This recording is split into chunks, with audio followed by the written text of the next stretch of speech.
Welcome to the Endless Honeymoon Podcast. Europe, we're back, baby edition. Post-vacation. Povo. You know what I'm trying to... It'd be Pove, right? Oh, I like that. Or Povid. You know, I have to say, though, when you go on a vacation, it could even be a camping trip. When you get back, you want to retain some of that spirit, some of that, because it's not just about, oh, I'm going to sit on the beach or I'm going to go explore all these places and check them off my list. It's more about like, I am not going to worry about emails and I'm not going to, you know, because then also when you're lucky enough to be in another country in Europe, it's like everything's backwards. So like, wait, everything's backwards. I mean, like at eight, the time that people are going to start emailing me, 9 a.m. in LA is like 11 p.m. when I'm on vacation. So it's like and then when you want to write someone back, it's like 2 a.m. their time. So you just kind of like get out of the feeling of having to constantly keep up. And that's what I really appreciated about our European vacation. So you're saying... But now I can't ease back into my life. See, I'm in my robe. You're saying that the thing that you want to bring back from the vacation spirit is a kind of irresponsible negligence for the rest of your life. No, just that I would like to, I think the thing I would like to bring back is the other thing that you gain on vacation, which is sort of a joie de vivre, where you're just like, what could we do today? Oh yeah. What adventure can we do today? Adventure. And then also like you're kind of inhaling culture on a vacation, especially the way we were doing it with our friends. Like they would go on like, you know, where they're going to hit 3 museums a day with the kids. Oh, yeah. Our friends our friends are doing like a straight up National Lampoon style. Like they're trying to chop up and snort all of Europe. And we were coming in to smoke just a little bit of, you know, a little dust on top of the bud. You know, we came and we dipped in. We had a little Salta. We did Salta. What's that? South of France. Oh, Salta. I call it good. Salta. Salta was awesome. We went to Nice, which was nice. Yes. And jumped in the Mediterranean and had you know, pheasant under glass or whatever it is. You know, we did go to an extremely fancy dinner there, and I came to a big conclusion. It was a Michelin starred place with our child. They had believe it or not, they had a kids menu, but it was a 3 Michelin star place. And I realized, you know, all my life I've been like, once a year, a really fine dining experience. It's one of my favorite things in the world to do. And at this meal, I realized I'm not down anymore. It's never quite delicious enough. It's always more interesting. No, you're just worrying about how much it costs. Oh, I'm not.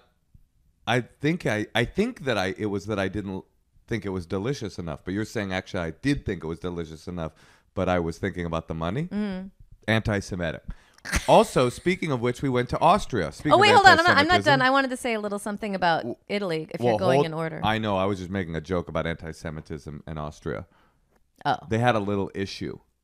Oh, Austria. I know. I'm glad I talked you out of visiting Hitler's country house. Oh, the Eagle's Nest? Well, I felt bad going to Eastern Europe and not doing any of the like requisite Jew Holocaust tourism shit. But I didn't.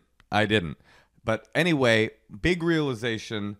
I don't think I'm down for like bougie, like a top end restaurants any longer. It's too expensive. It's never quite delicious enough. You know, it's a bad sign when your child's kids menu gnocchi are the most purely delicious. Not artistry. It tasted like artistry, but I'm not trying to eat the Mona Lisa. I'm trying to eat something yummy. Yeah, like when we were in Palermo in Sicily, we went to eat the street food, and the waitress definitely ashed in my calamari. Oh, but that's a Sicilian treat. I mean, you don't know calamari alla cigarettos? Mothers were smoking at the playground. People were smoking. The waitress was the lifeguard was smoking. These are your people.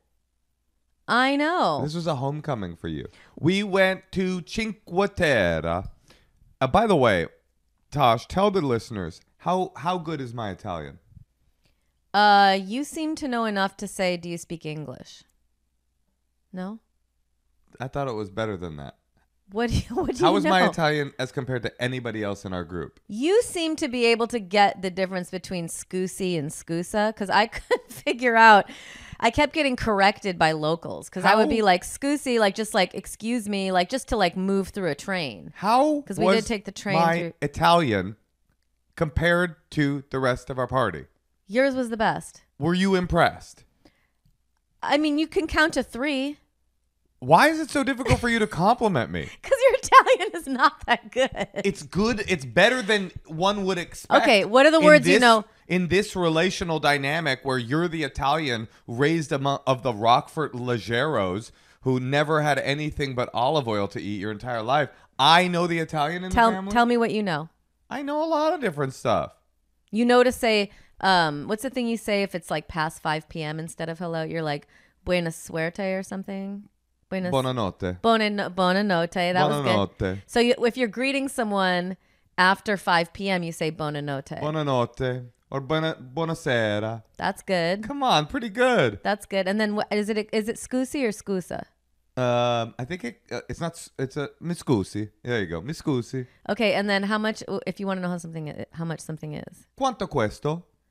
Okay, that's pretty good because I couldn't figure out the O's and the A's like were tripping me up. I say I want the charcofi, chicoria. Chicory? Chicory. You know your favorite foods. I know some stuff. Mi scusi. That's good. Man, whatever, Natasha. No, you were really good.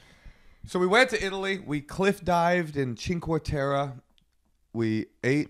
We took Ryanair to Palermo. Right. Natasha's roasting me for getting Ryanair. It's so funny.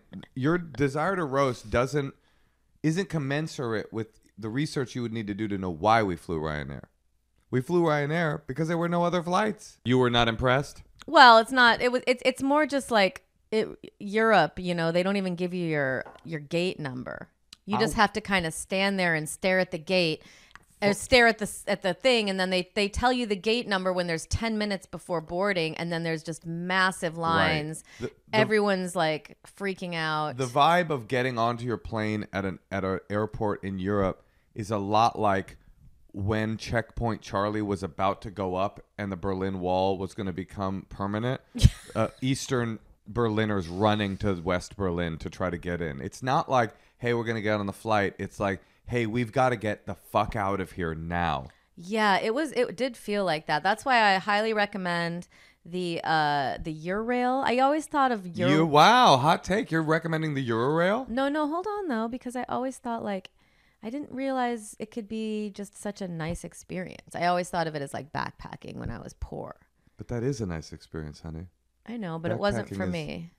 I'm glad I can afford a hotel now. But what does that have to do with Eurail? Because it was just such an amazingly civilized way to get around. I see. You had conflated the feeling of being a young college student stomping around eating top ramen out of an Italian or a loaf of bread all day with what it meant to take the train. But now that you're unbelievably bougie and rich and taking the train, you realized what a beautiful experience it can be. Listen, I think most people know a train can be beautiful. I'm just saying it was so easy. Like you're in Italy and then in 2.5 hours you're in Austria. Now, Austria, that was so cool. Here's the deal. We went to Sicily. We went to Nice, which was nice. We went to Cinque Terre, which was 5. We went to Sicily, which was really awesome and beautiful. But the sleeper hit of the whole trip was Vienna, dude. Wien. I think they call it Wien, which is where that band probably comes from. Wien and Salzburg. I gotta tell you guys, if you're thinking about if you like homages to white people shit, you're gonna want to check out Wien because it's a beauty. I kept walking around Vienna. I'm like, wait, what's the hitch? Yeah. This is like the most... The hitch is history, honey. I know. It's called the Hitchcock. Well, because here's the thing. Every single street in Vienna looks like... Wien.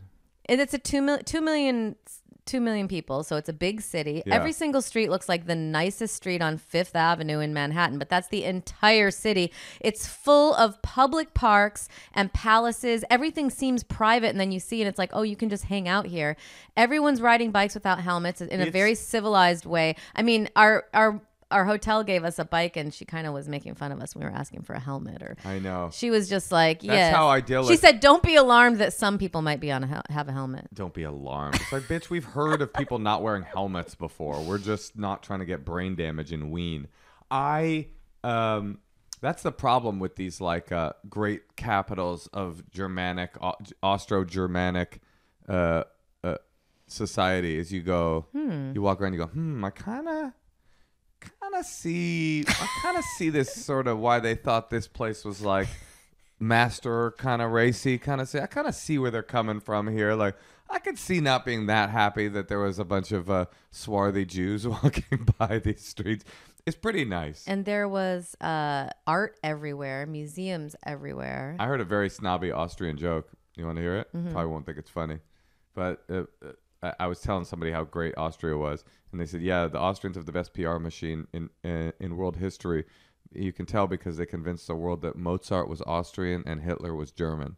It's pretty good. It's pretty good. So Hitler's Austrian? Hitler is, unfortunately, definitely from Wien. Oh, no. Oh, nar. Yeah, but you know what? It's all good. That was so many maybe he years was ago. trying to make Wien the whole world. He was trying to. Yeah, that's what he was trying to do. He was trying to make the world Wien. And unfortunately, the Jews didn't make the cut. Listen, Austria was an unbelievable experience. I love it. I would almost, of all the places we went, and I love Italy, I would say Wien I could live in. Vienna was awesome. And then we got on my beloved Eurail for another 2 hours and got to Salzburg, which was so sweet. We went on a Sound of Music tour.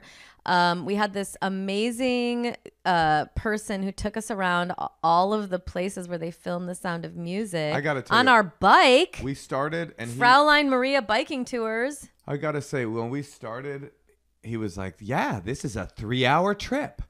And he was like making the children pose as Maria, and I was like, I'm gonna fucking throw myself off. I'm gonna go find the eagle's nest and leap off of it, the final Jew to die there. But by the middle of it, really, I was like, first of all, Salzburg is it? I can't tell if this is an obnoxious podcast to listen to. Like, and then came Wien and Salzburg. Well, listen, we planned for it all year. We wanted to go do a European travel. We got our tickets like 8 months ago. It was not that expensive. It's doable for people to do this. This was the cool part of it. We were going to go to Nice and we were going to go to Italy because we like those places. And we just thought, let's go to a place we never would have thought to go to.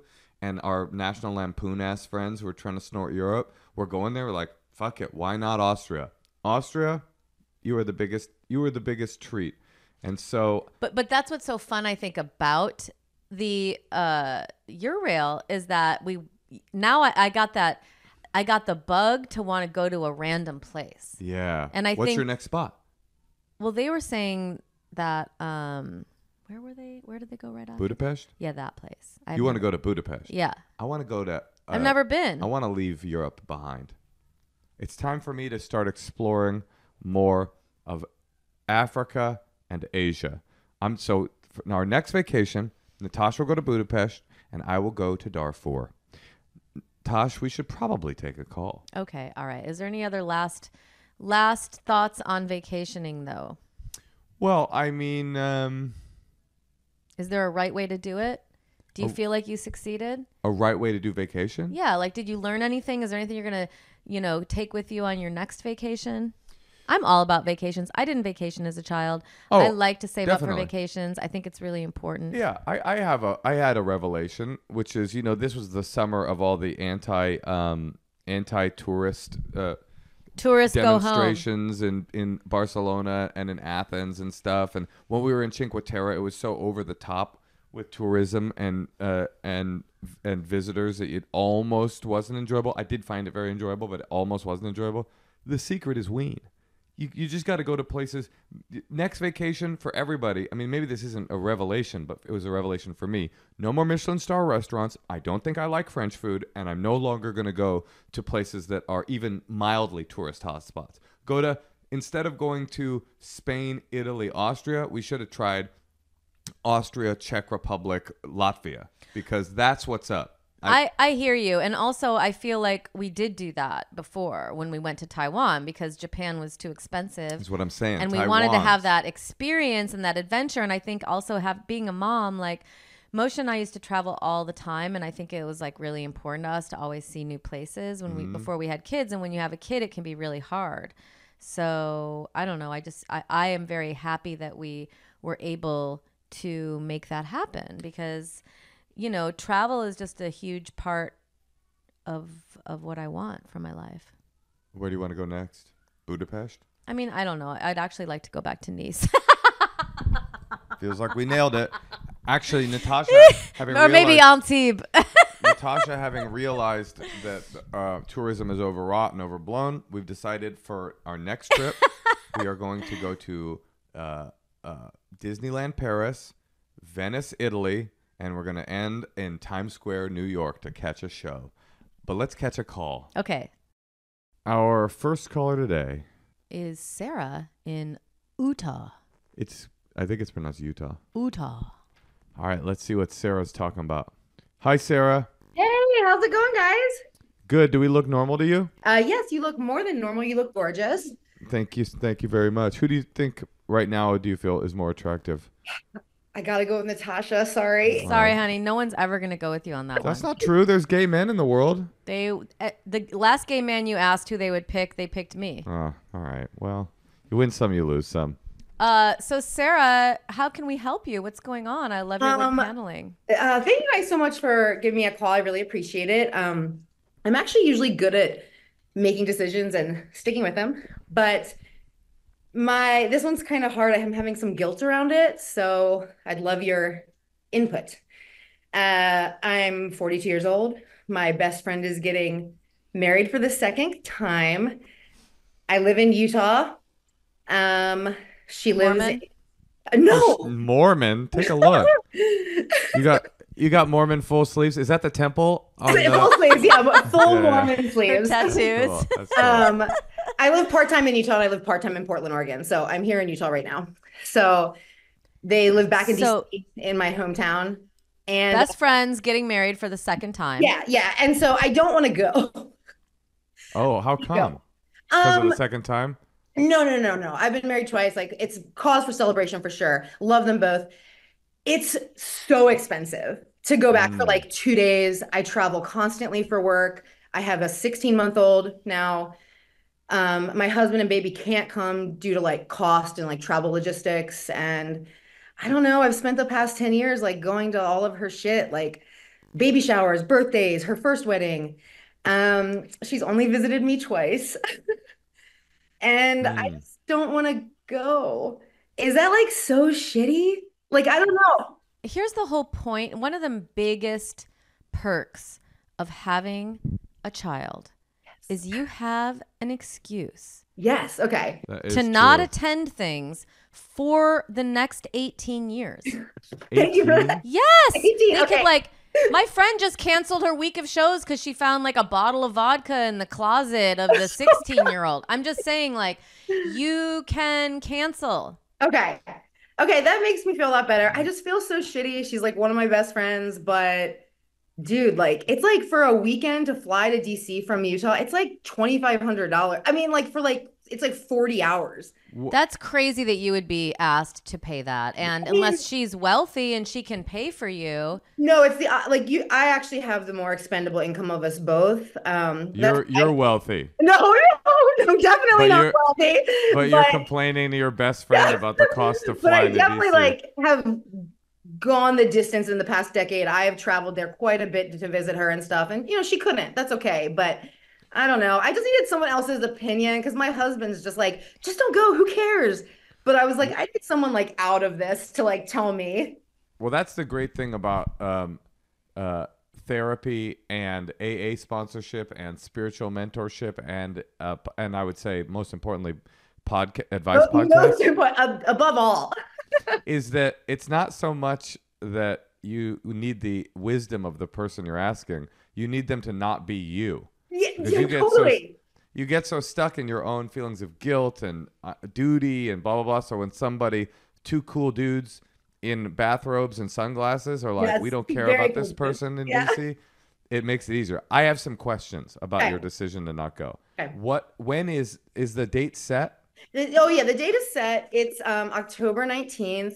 And have you RSVP'd yet? I have. You said yes. I did say yes because I was full on like going. And So then now you need to have a conversation with her yeah. on the phone. And you're very nice, and you're just so regretful that you just can't come. There's just too much going on with the baby. Okay, It's you do cost it. prohibitive. You do it. You be her. I'll be your deadbeat friend. Okay.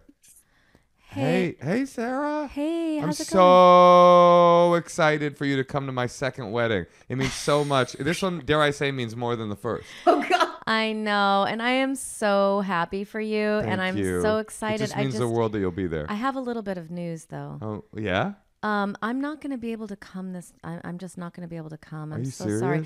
serious? There was a few things I was trying to figure out with my husband and his job and the baby and with our costs. And I've been, looking at all these different flights, and it's not going to happen. I am so sorry. I feel so bad, and I really want to go. And I actually just put a present in the mail to you, and then you should get her like a book about like a spiritual book, kind of like something like really deep. Okay. Get her a book He's about into that too. Very into it.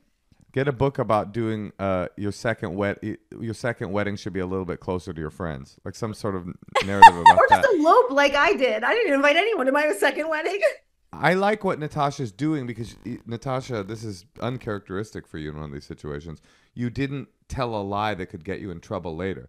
So I'm very into telling a lie. I'm always with Natasha on that, but I do think that I need to tell the truth at this point. What you don't want to have happen is go, oh, I just got a situation with little Beavis. I assume that's the name of your 16-month-old. It is, actually. Little Beavis is colicky, and then she finds out that Beavis is just fine. Yeah. So I like what Natasha said. Will you say I can't afford it? And you can say like I've already been I've been spending the last 2 weeks trying to figure out how to make this work, and I just can't. So it's like you've put the effort in. Yeah. And you can't. She's gonna be like, oh, and say, listen, I'm gonna be with you in spirit. I just sent something off to you. Please send me pictures. I'm so excited for you guys, and I hope we can all get together soon. And I mean, you're not in the wedding, right? No, there's no bridesmaids or anything. I mean, we're all in our mid-40s. I mean, that's. Oh, we don't do that anymore. A big wedding. I didn't do it. I mean, you're gonna. By the way, she's gonna be very hurt, and it might affect your relationship. I mean, it might. Well, that's my main. I mean, we've been friends for like 17 years or something, but I don't. You'd have to be pretty clueless to ask people to spend $3,000 in flight alone to come see you. Can I step so in here? expensive to fly to DC. The flights are just so insane. Can I step in here and say I don't fully. And listen, I'm on your side. You're the one calling into the podcast. I don't know this person, but remember when you said you were pretty comfortable telling a lie? Yeah. I don't fully believe that it's $2,500 to fly from Utah to DC. Oh no, it's not. I don't fully believe no, that's that. real. So it's like 14 for the flight, 1,400 or like 11. Say it's like 11.50 for a shitty flight. Okay. And then I have to stay at a hotel for both nights. Right. I have to rent a car. I have to get a fucking dress. We're up to 25. I have a dress. Okay, next to the dress. I don't need a dress. But between everything else, it's like the whole set and done. But that's why I think when you talk to her, you should split the difference and just say, the past few weeks I've been trying to figure this out with schedule and with finances. Ooh, I like it. Make a stack. So it's actually two-pronged. We call that an excuse stack. I love the excuse. I love it. Love the stack. And you can say the baby, make it vague. You go, well, with financing and scheduling and Beavis. The she baby has 2 kids. She'll understand that part. You don't even say anything. You just go, and there's some stuff going on with Beavis, and it's like, oh, what do you mean? Well, he's like alive. And there's stuff like that. He's and just the there. fact that you've been, you even freaking called it an advice podcast. I'm not saying you should tell her that, but you really are like, you're not just like, fuck that, I'm not going. I've gone to. Well, you don't need to say that. You don't need to say how terrible you feel because that just gives her. Yeah, I do. Oh, sorry. No, I think you're good. But definitely tell her soon so she can give that $45 salmon plate to somebody else. Yeah, that's real. Yeah, I feel you though. My life is like a series of. Natasha doesn't really have this as much as me, where these feelings of duty for things I don't want to do, but feel like I would be a real asshole so if I rough. didn't. Yeah, you know what the secret is, you guys? What's that? Have less friends. That's Thank true. you. I mean, that's real. Natasha has very little respect for my like loyalty to my childhood friends, but it's like, what is a friendship other than history? I mean, it's true, and she's like a childhood friend basically at this point. Like we've been friends through our formative years. Okay, well, good luck. I think you should Thank you make guys that call so today. much. You really have helped me a lot. Thank you. Yes. What do you always say, Natasha? There's never a good time to do a bad thing. Oh yeah, that's real. I'm gonna do it. I'm gonna do it right now. I'm gonna call her right now. Oh my God. I'm so excited to find out if you have a best friend in about 20 minutes. Me too, actually. She'll get over it. Yeah. All right. Listen, it's a second marriage. So you say peace. Yeah, right. 1, 2, peace. Okay, bye. Bye, guys. Thank you. You're really down on second marriages, Moshe. No, it's not. I'm not down on them at all. I feel not at all. The second marriage might almost probably is the most significant marriage, but the well, right? Because hopefully for us. Yeah, exactly. Because you go, that one didn't work. Let me look at what I want. But I would just say the onus of your friends and family to come to the second marriage, if they've come to the first, is gotta be less. How much of a second marriage do you think is to just make your last marriage, like the partner, jealous? Hopefully 0. I would hope 0. Here's an axiom. If you're doing the second marriage in even 1% to make your first partner jealous, you shouldn't be getting second married. All right. Yeah. All right. Well, how about we listen to some secrets? Let's do it. Hi. I was listening to Moshe talk about how he prematurely flushes the toilet when he pees, and I realized I do something similar, and that it's a secret because I've never told anybody. But every time I pee, almost every time, I wipe before I'm done. I start wiping before I'm done peeing. I'm like, okay, wipe, and then I always have to pee like a little bit more after that. And I think I maybe am subconsciously doing it to save time, but it's actually adding more time because I'm wiping twice. Okay. Love you guys. Thanks. Bye. Wait, I thought you were a let it mellow type of fellow. These are separate spheres of my life. Okay. If it's yellow, let it mellow is more the progressive hippie side of me, and peeing flushing while I'm peeing is more of the ADD. A stitch in time saves 9. Yeah, maybe ADD. Let's get this done. Oh, you're on a budget. I'm on a pee budget. Yeah. I actually on this trip was like, I need to stop doing that. Here's what I realized about it. My thing with flushing before I'm done peeing is so pronounced that if I say to myself as I'm about to start peeing, don't flush before you pee, before you stop peeing, I will not flush when I want to, but then I'll still flush before I'm done peeing just later in the pee. Weird. It's fucking weird. I don't even remember you saying that. Well. And don't you have to be like hold it? Like how do boys do it? Do they hold it like you hold it with one? What? You hold your penis with one hand while you pee, or do you just let it sit there? How do you boys pee? Yeah, like when you pee, you got your phone in one hand probably. You got your dong in the other. The dong in the other. How do you also flush the toilet?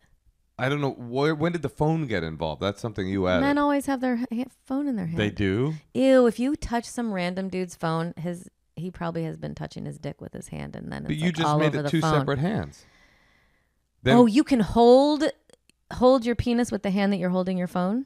I'm assuming you're holding a phone. What are you talking about? Talk me through it. I have two hands. You always are looking at your phone. I have two hands. Okay. So I can actually have one hand with the phone. Although I don't know what you're talking about. No one holds their phone while they pee. But let's say they were going to. Okay. I could hold. Why would I need?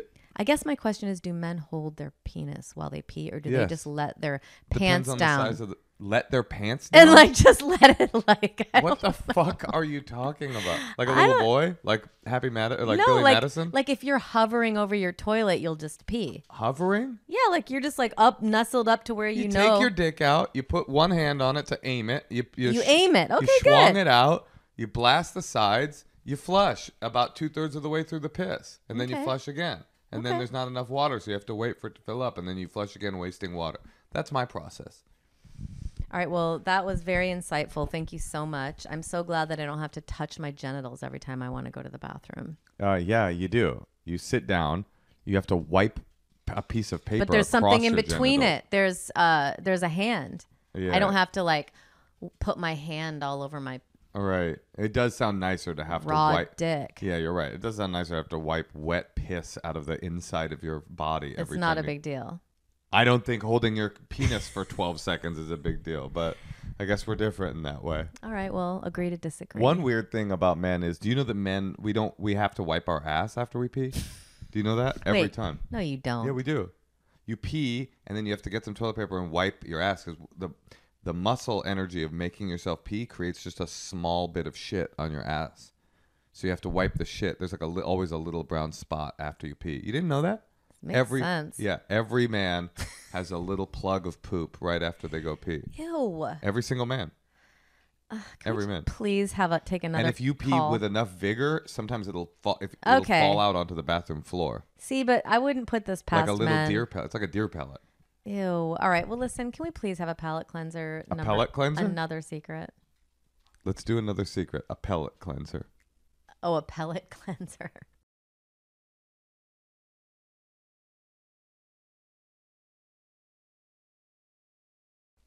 Hey guys, I really like your podcast. It's super awesome to listen to all day Thank while you. I'm working. I am engaged to this Likes really our awesome podcast. man who's perfect in so many ways. I don't know if except for is the right word because it doesn't really deter me from being attracted to him even or liking him, but when he comes, after sex, when he comes, he makes this insane noise. It's kind of like an animal dying. It's like, I will try to do it, but it's like, and it's a lot of that for like a prolonged, sort of like yell / animal dying. And I just haven't, it makes me want to laugh really hard. It's like very, very funny. And I have to sometimes like very often like not, giggle or sort of like repress it. And if I do sort of smile or giggle or whatever, I'm like, oh yes, this just felt so good. It's so great. And then, I've never had sex with another person who makes these kinds of noises when they come, and also I haven't told him that it's crazy for me. Anyways, love the show. Thanks so much. Have a great day. I would definitely. Well, That ain't good. I'd probably break up with him, but I would give You're him a in chance. love with him. I would say, hey, do you think there's any way you could work with Could the you lower come- registers of your voice when you come? Could you come different? No, you say, can you work with the lower registers? I Because mean, he's kind of like doing this high, very feminine, shaky so thing. you'd be comfortable with me if I said to you, like, hey, hun, like the way you are when you come is like a little like, it kind of just is a turn off. You're I mean, saying this it's is the but problem. no one's going to be turned on by that. No, I agree. You got a bad comer. There's no question about it. Your man is he's a broken comer. But at the least he's problem being is himself. Yeah, exactly. And also, unfortunately, he's being himself. That's who he really is. The problem is it's such a vulnerable position. It's almost impossible to give feedback about it. I mean, listen, we had that one person call in that was like, did the countdown. Remember that? Ugh, now that's bad. That you can say to someone, hey, like, I'm not into the countdown because that's a choice they've made. But the guy going like, ha, ha, ha, like, that's not really a choice Like the he's dying made. animal. Yeah, it's like, but if no one's ever told him, like, if this is the main reason you're going to break up with someone. She's not going to break up with him. She's just going to slowly fall out of love with him over the course of many years because of it. Maybe she could tell him. You could say like it takes me out of my sexual place, and puts me in this like comedy zone. Is there any? What's the best? This is pretty hard. I mean, this is hard because She's not even asking us for advice. It's not even. I know it's not even behavior that he's doing during sex. Even that you could give feedback about because you go, I know that's like a move of yours, and you think it's like, and it's something that you think is hot, but like for me, it's not working because then he could adjust. It's the orgasm. it's not really adjustable. But maybe I'm wrong. What if he tries? I'm telling you, if he could just like Come different. work with the lower registers of his voice. You know, no, that's crazy. To give by the way, that could totally blow up in your face. You go, let's try you coming in the lower register because you think that's the problem, and then he's like, no problem. He's like, and nothing has. It's just as bad, but it's with a deeper register. Have you ever heard of that? A bad comer? No, but I have been with. See, the closest I could compare it to in my dating life is like certain women.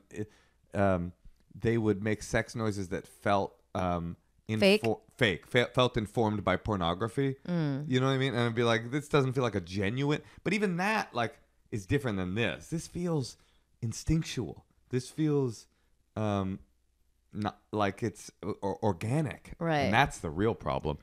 All right. Well, listen. Good luck to you. Maybe she should do this. Every time he starts to bust, she should just start faking an orgasm and scream as loud as she can so she doesn't have to hear the animal die. Oh, my heart goes out. All right. Try boning with earpods in. That's actually a cool idea. Music? Yeah. Loud music. That's a good idea. That's your solution. You need to start. Oh, I just thought of it. What? Join him. What do you mean? You start yelling too. I just said that. Oh, okay. You did? Are you not listening to me? Well, we also have wrestling up, so it's a little distracting. Listen, this girl from Walnut Creek is about to Jewish girl about to wrestle for the gold, and so I'm gonna be honest. The Olympics are on in the background. I'm not watching them. I'm waiting for her ass to get this gold ass medal. All right, Natasha, that was a couple secrets. I think we can do another call. Let's take a call. Okay, now we're going to call Jamie in Anacortes, Washington. Anacortes? What is Anacortes? It sounds like a mushroom that could kill you. Whoa, this person looks cool. I'm a little scared of them. Oh, no, you look regular. Okay. What's behind you? Although you do look a little goth, actually. This is kind of interesting. Are you in a museum? A museum of death. What's behind you? Oh, that's your bed. Yeah. Is that where you put the velvet handcuffs or whatever? You know me too well. If this is about dating, I would say tone it down a little bit. No, I'm just kidding. I like it. If this is about dating, I would say you got to be careful with wax play and edge play, but it can be really hot if it's what you're into. By the way, you might be, I hope people are watching this on YouTube. This might be the most symmetrical framing I've ever seen from a caller. It's not only is your room incredibly symmetrical, you have placed yourself in the direct meridian of man. You're good. We think you're cool, and we want to be your friend. Okay, how can we help you? So I've been a single parent for the past 12 years. Did not see parent coming. To be honest with you, I couldn't have predicted it. Yes. Then me and my boyfriend moved in together rather quickly. Now we're trying to figure out what his role looks like. It's got to be High Warlock, right? So I was wondering if you have any advice for me to help him feel more a part of our family. So your kid is 12? Yeah, about to be, yes. And how do they get along already? What is the role like apart from him living with you? What is the relationship like, the three of you? Well, he likes 3D printing and she likes video games. So he likes to 3D print like a lot of stuff for her, like Pokemon and stuff. So he gives her gifts. Is that something he does with her? He taught her a little bit about it, but maybe she could get more involved. That could be a route. I mean, Moshe, you should talk a little. I was just curious what their current situation is, but also Moshe, you should talk about, you grew up with a stepfather who really was just kind of there to support your mom and didn't really parent you at all. My stepdad, I would say, nailed it. But by the way, I just want to acknowledge the fact that we're living in the future. When you're like, what's your boyfriend into? And you're like, well, he's into 3D printing. I didn't even know that was a thing you could be into, and that's cool. I mean, it sounds like he's already kind of doing it right. I mean, the one thing that a 12-year-old, I mean, I don't know your daughter, but I know what I was like. One thing that a 12-year-old doesn't want is some guy to move in and be like, I'm your dad now. But one thing that a 12-year-old does want is like an awesome person in the house who can help teach them all these cool things about the world. And that's what my stepdad did. Like, he never pretended to be a parent. I wouldn't say he wasn't an authority figure, but he wasn't telling me what to do ever. It was never like, I never even had the opportunity to say, fuck you, you're not my dad, because he never served that dish. You know what I mean? But what he did do was, like, he would take us camping and he would teach us about insects. My stepdad's an entomologist, and he brought us home pet cockroaches. You would have loved that. That sounds like your energy. But he brought us home like an aquarium of pet cockroaches, and he would take us to the lab. Like, it's pronounced cockroach. am I saying cockroach and Yeah. it's cockroach? Oh man, I feel terrible and embarrassed and humiliated. Anyway, the point is, he brought home La Cucaracha, and I have really fond memories, and he would teach us about edible plants when we go for hikes. And like, my point is, I have really fond memories of him and his role, because even as like a young kid, I was like very cognizant of the fact, this dude's being nice. He's around to help me if I need it, but he is not pretending to be my dad. Like, that to me was incredibly meaningful. And also, I will say, just from your background, I can tell you're kind of an anal retentive. I don't know if you're supposed to say that anymore, but you kind of go that way. And Type A, I think we'd say. Yeah, and you like Type things, A, but yeah, A stands for anal. yeah, So listen, I can see that you a really Type A goth.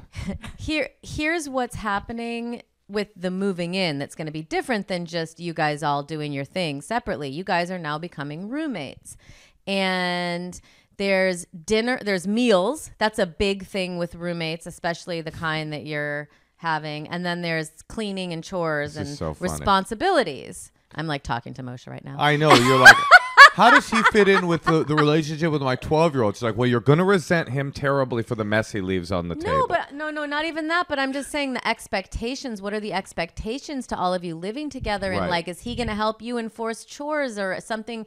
Everyone needs to you and him need to get on same page land.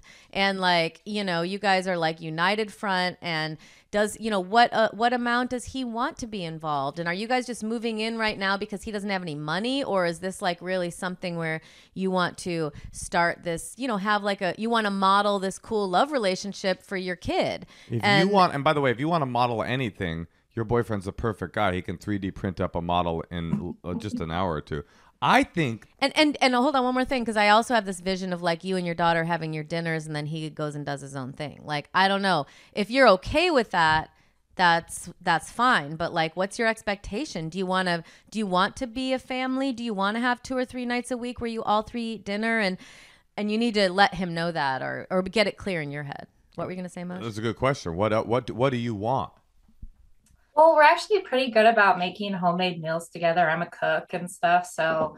Oh, you're feeding them. I see. You'll slowly roast a goat over a great fire in the woods. Is that correct?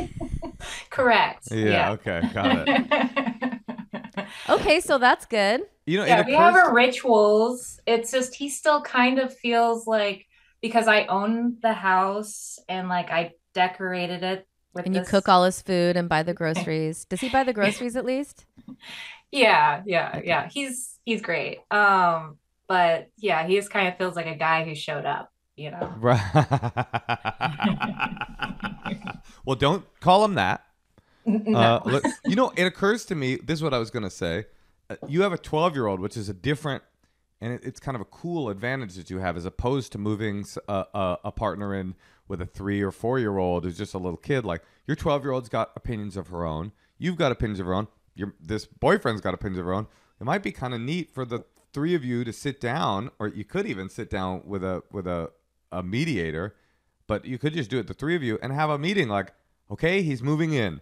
What, daughter, would you like his role to be towards you? What would you like our thing? Here's our expectation. This is how things are going to change for you, daughter. This is how things are going to change for you, boyfriend. Like, she's going to have maybe a little less privacy. Yeah, really spell it out in a almost like a UN meeting, family meeting, a family meeting, but a mega family meeting. Like, okay, here things are changing, and let's talk about it, instead of like, let's just move everybody in and then wait a year to see what everybody's resentful about. You could kind of get ahead of it, especially because your 12-year-old will go probably, hey, I want this, I don't want this. here are the things that I would like. Obviously, you don't have to listen to every single thing she says, but you could at least knowledge is power, or know what she wants, and that could be kind of a cool thing. What does the 12-year-old think of your partner? Oh, she thinks he's great. Like they get along really well, and it's all meshing pretty well. He's just, I think, kind of nervous because he didn't have like a dad figure growing up. And so we don't really know what it looks like.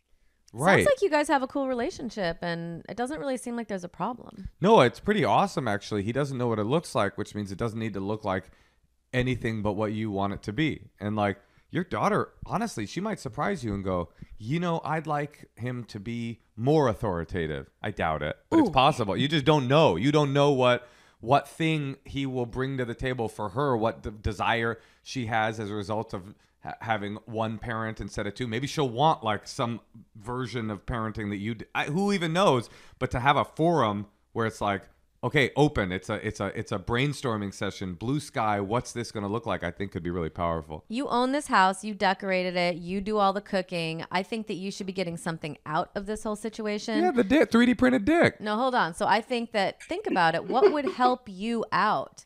What could help you? Because you're cooking for one more person. You're probably going to be cleaning for one more person. Like, would it help you if like her karate class on Thursdays, he drove her and took her back? Or I don't know, like, is there a task, something you could outsource to him that now that he's a part of the family, this one little thing could really be helpful? And then if you could go like that coming into it, think about what could really help you. Maybe it's even pick her up from school every day. I don't know.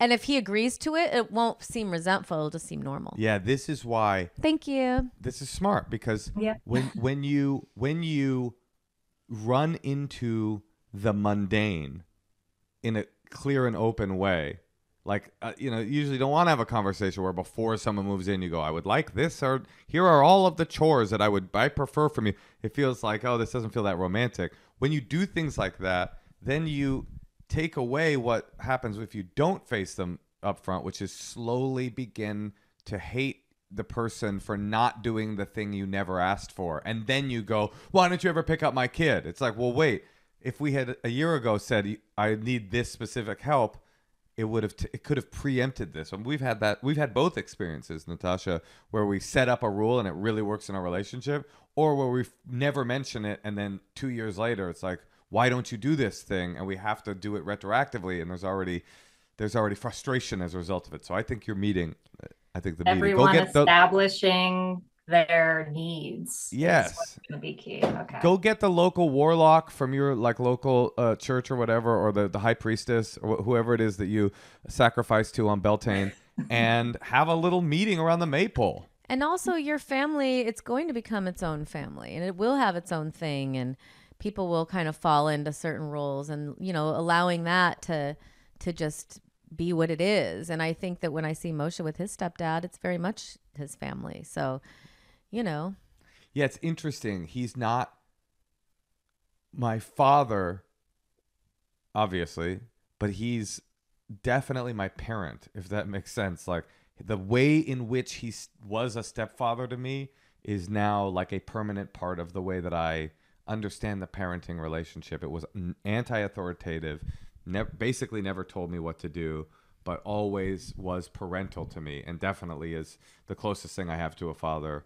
I mean, he basically is my father at this point, but in this way that's really... Would he ever say, listen to your mother? I mean, it would take so much to get him to like yell or tell us what to do. I would have to be like, physically robbing him for him to say stop. He's also a very passive guy, so that's part of it. But anyway, the point is, it was non-traditional the way he parented, but it became the way that I understood one part of the parenting relationship. And you guys will figure that out. You guys will find your little rituals and your little, you have no idea what the three of you will concoct as a permanent unit, little in languages, little in rules, little in rituals. You have some and you'll have more and we'll have more. And anyway, you have an exciting adventure before you. In-house dick. Well, thank you so much. That was great advice, and thanks for having me. You're awesome. We want to hang out with you and have you cook for us. All right. Well, hail to Beltane and whatever else, okay? Bye. Goodbye. Bye. We should start putting up what their names are, because I always want to say goodbye to them with their name, but I don't want to say the name that's on their thing, because that's usually like a fake name. Oh, you want to? What do you want to do? We should just say bye, darling. Bye, darling. Say it now. Bye, darling. She's already off, honey. Speaking of bye, darling, we got to say bye, darling, to our listeners. We got to go. But we'll be back next week with more Endless Honeymoon podcast and more adventures to explain to you. Which country should we go to? Love you, darling. Love you, darling.